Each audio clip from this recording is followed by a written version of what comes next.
अब आपको यह नहीं पता कि जो आपको पेस्टिसाइड दिए गए थे, जो आपको हाइब्रिड बीज दिए गए थे, वो एक कंपनी है, वो एक परिवार है जिसने इस पूरे के पूरे गेम को चलाया था। उसका नाम है रॉकफेलर। इन्हें ध्यान दियो, क्या नाम है? रॉकफेलर। नाम मुश्किल है लेकिन लॉकडाउन याद हो गया था, तो रॉकफेलर भी हो जाएगा। दूसरा नाम है जो पूरी दुनिया के बैंकों को पैसा देता है, रोथस्चाइल्ड। रोथस्चाइल्ड, रोथस्चाइल्ड नाम मुश्किल है लेकिन दोनों चीजों को मैं इंपॉर्टेंटली, जो सबसे इंपॉर्टेंट बात है वो ये है कि दोनों परिवार यहूदी हैं, इजराइल से हैं। ठीक है जी, इजराइल बहुत इंपॉर्टेंट शब्द है, आपको अखबारों में भविष्य में बहुत सुनने को मिलेगा। अभी जैसे जैसे देश गुलाम होता चला जाएगा वैसे वैसे इजराइल की कंपनी आना स्टार्ट हो जाएगा अखबारों में। मतलब न्यू समझो, जितना ज्यादा अखबार में इजराइल का जिक्र है उतना ही ज्यादा गुलाम है, न्यू समझ लियो। इजराइल 1947 से पहले अंग्रेजों को भेजा गया, इजरायलियों ने भेजा। 13 परिवार हैं पूरी दुनिया में जिनको रॉयल फैमिलीज बोलते हैं।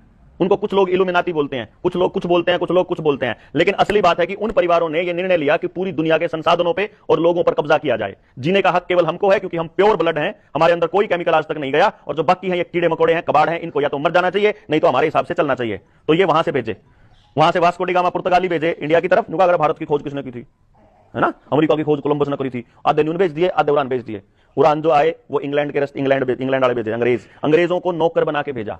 अंग्रेज असलियत में अपने राज नहीं करते, वो तो ईस्ट इंडिया कंपनी बनाई उन्होंने, तो ईस्ट इंडिया कंपनी के जरिए आए थे। वो तो रिपोर्ट रानी को करा करते, और रानी उनको रिपोर्ट करती है, शासन उनको करता है, जिनकी मैं बात कर रहा हूं, दिखते को नहीं कितने भी। लेकिन वो क्या करते हैं, उस एरिया के आदमी को जो चाहिए वो देने के बदले में अपना कुत्ता बना के पालते हैं। इसीलिए वही भाषा राहुल गांधी बोल रहा था, जो अरविंद केजरीवाल बोल रहा था, जो नरेंद्र मोदी बोल रहा था, जो चौटाला बोल रहा था, वो हुड्डा बोल रहा था, वो तंवर बोल रहा था, वो यादव बोल रहे थे, सारे के सारे। हर प्रदेश का मुख्यमंत्री वही भाषा बोल रहा था जो बिल गेट्स बोल रहा था। बिल गेट्स, ये तीसरा नाम है याद रखने का। ये आपको याद रखना इसलिए जरूरी है क्योंकि आपकी जिंदगी से जुड़ी हर चीज आपको इन्हीं से जुड़ी मिलेगी। हर चीज कैसे? इराक का अमेरिका का युद्ध हुआ, इराक को हथियार देने वाला रॉकफेलर, अमेरिका को देने वाला रॉकफेलर।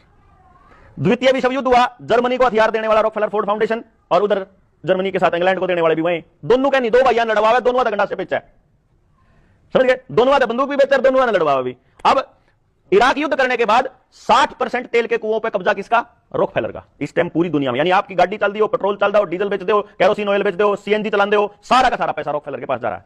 सारा एक किक मार दे उसकी गोज भर जावे। रॉकफेलर के बाद तेल के कुओं पर कब्जा करने के बाद तेल का जब संशोधन करते हैं तो संशोधन के बाद में गैस, पेट्रोल, डीजल, केरोसिन, कोलतार या बरोजा, ये सारी चीज लिखा करें। वो सारी की सारी कंपनियां रॉकफेलर की। उससे जो बच जाता है उसको एपीआई बोलते हैं, एक्टिव फार्मास्यूटिकल इंग्रेडिएंट। उससे बनते हैं chemical, fertiliser, urea, DAP, pesticide या हाइब्रिड जो बीज है उनके अंदर यूज होता है, वो सारा केमिकल रॉकफेलर का। तो जितना भी फर्टिलाइजर आप खेत में डालते हो वो उन्हें का। क्योंकि जो पढ़े लिखे नौजवान साथी हैं, कुछ नहीं करना, हरित क्रांति कैसे आई थी सर्च करो, आपको पता चलेगा कि दुनिया के अंदर भूखमरी जहां थी उन देशों में हरित क्रांति लाने की रिकमेंडेशन रॉकफेलर फाउंडेशन ने करी थी। पूरी दुनिया के शरीरों पर कब्जा करने के लिए, उनके शरीर में केमिकल डालने के लिए एक इकट्ठी संस्था होनी चाहिए जिसका नाम उन्होंने रखा WHO, world health organisation. World health organisation का गठन द्वितीय विश्व युद्ध के बाद हुआ 1948 के अंदर, और 1908 में अब्राहम फ्लेक्सनर की अध्यक्षता में फ्लेक्सनर कमीशन बैठा, जिसने अपनी रिपोर्ट 1911 में दी। उसी रिपोर्ट के आधार पर WHO बना, उसी रिपोर्ट के आधार पर पूरी दुनिया के अंदर ये एलोपैथी की ड्रग्स आई, और उस रिपोर्ट को फंडिंग देने वाला भी रॉकफेलर फाउंडेशन। यानी कि जहां आपको पेट्रोल डीजल के बाद जो पेस्टिसाइड डालते हो वो उनके पास जाता है। तो अब पेस्टिसाइड खा के और खार दवाई जो खेत में गिरा हापा केमिकल वाली, इसको खाने के बाद जब हम बीमार होते हैं, जब हमारे को लकवा, ब्रेन हैमरेज, हार्ट अटैक, ये सब, और शुगर, बीपी बीमारियां होती हैं, तो ये बीमारियों को बनाने वाली कंपनियों का मालिक भी रॉकफेलर। अब ये अगर ये कनेक्शन आपका समझ मानदा हो तो इसमें से कौन सा घर बचा हुआ है जो उनको पैसा नहीं देता, मुझे बता दीजिएगा। ठीक।